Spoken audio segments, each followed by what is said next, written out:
নমস্কার বন্ধুরা, আশা করছি সবাই খুব ভালো আছো।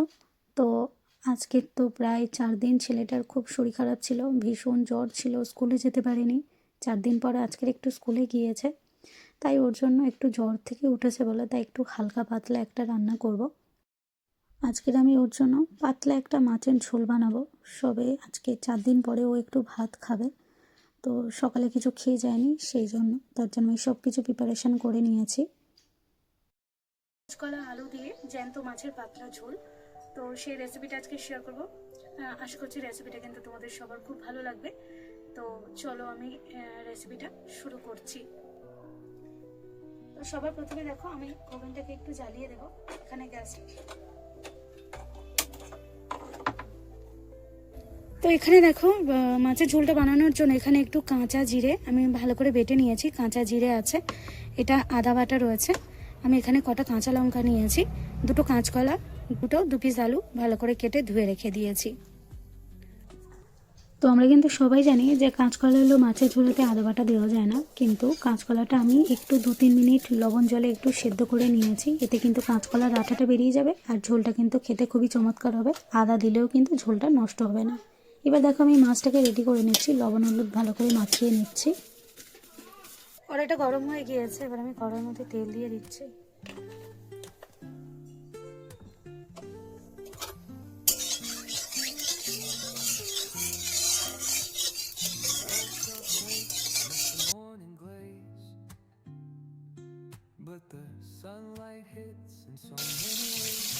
আমি এই কারণে একটু বেলা করে রান্না করি, কারণ আমার ওদের স্কুল থেকে বাড়ি ফিরতে যেতে প্রায় 3:30 বাজে, ওদের ক্লাস 9-এ করে।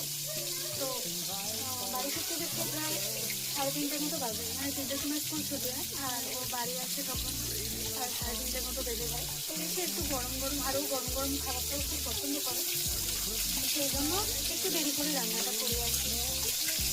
সকালবেলা যখন স্কুলে বেরিয়ে যায় তখন ও একটু ভাত নষ্ট করে পেটকুর সাথে একটু ভাত দিয়ে সেটা মেখে খেয়ে নিলে আমার হয়ে যায়, আর তারপরে বেলা থেকে একটু রান্না করি।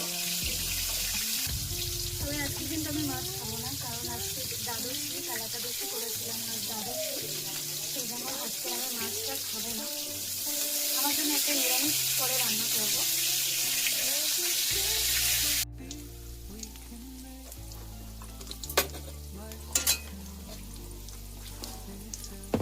তো মাছগুলো দেখো ভালোভাবে ভাজা হয়ে গেছে, এগুলোকে আবার কড়াই থেকে তুলে নেব এক এক করে।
আচ্ছা, এখানে একটা ছোট্ট টিপস আছে, আলু আর কাঁচকলাটাকে কিন্তু খুব ভালো করে কিন্তু তেলের মধ্যে কষিয়ে নিতে হবে প্রায় 2-3 মিনিট ধরে। এরপর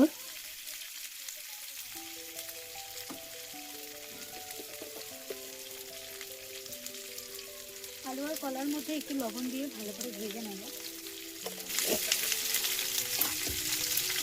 এবার এটাকে বেশ কিছুক্ষণ ধরে কষিয়ে নেব।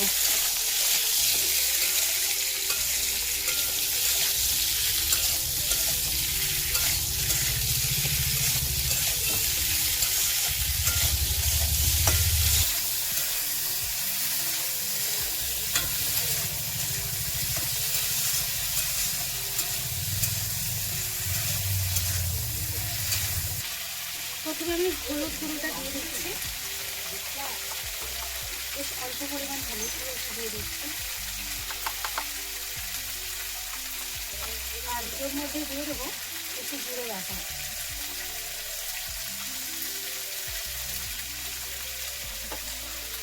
সামান্য আদা বাটা দেবো, এইটুকু।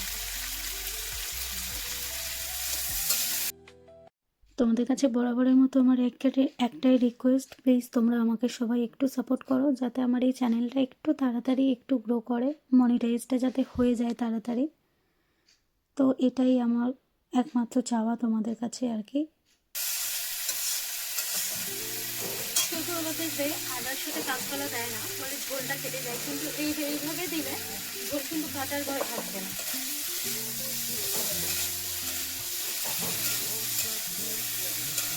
মশলাপাতিগুলো ঠিকঠাকভাবে দিতে হবে। আর একদম আদা ছাড়া ঝোল কিন্তু আমার অন্তত বেশ ভালো লাগে না, সেই জন্য আদা বাটাটা দিলাম। অল্প একটু দিয়েছি আমি, সামান্য পরিমাণ আদা বাটা।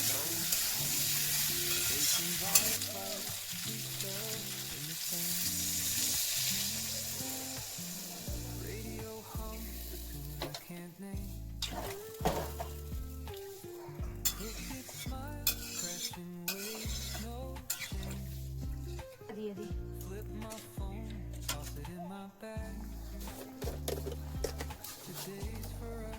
সবজিটা যখন ভালোভাবে সেদ্ধ হয়ে যাবে, 2-4টে চিনির দানা এখানে দিয়ে দিয়েছি। এতে কিন্তু মিষ্টি হবে না, ঝোলটা কিন্তু খুব ভালো একটা টেস্ট হবে। এবার সবজিটা যখন প্রপার সেদ্ধ হয়ে যাবে, আমি এর মধ্যে দিয়ে দেবো ভেজে রাখা মাছগুলো কিন্তু দিয়ে আর কোনো ঢাকা দেবো না। কাঁচা জিরে বাটাটা ওপর থেকে দিয়ে জাস্ট একটু ফুটিয়ে নিলেই কিন্তু তৈরি হয়ে যাবে কাঁচকলা আলু দিয়ে পাতলা মাছের এই ঝোল। আজকের আমার এই পাতলা ঝোলের রেসিপি যদি তোমাদের ভালো লেগে থাকে তাহলে প্লিজ একবার বাড়িতে ট্রাই করো। আর রেসিপিটা আজকে কেমন লাগলো দয়া করে একটা কমেন্ট করে আমাকে একটুখানি খুশিতে রেখো, এই আর কি। তো দেখো আমি মাছগুলো দিয়ে দিয়েছি। এইবার ওপর থেকে জিরা বাটা যেটা বাদবাকিটা রয়েছে সেটুকু দিয়ে দেবো, দিয়ে ব্যাস এটাকে আমি নামিয়ে নেব। তো আজকের রেসিপি কিন্তু এই পর্যন্তই। আশা করছি আমার এই সহজ রেসিপিটা তোমরা একবার প্লিজ বাড়িতে ট্রাই করবে, আর কেমন হয় আমাকে একটু কমেন্ট করবে। তো চলো আজ এই পর্যন্তই, সবাইকে টাটা।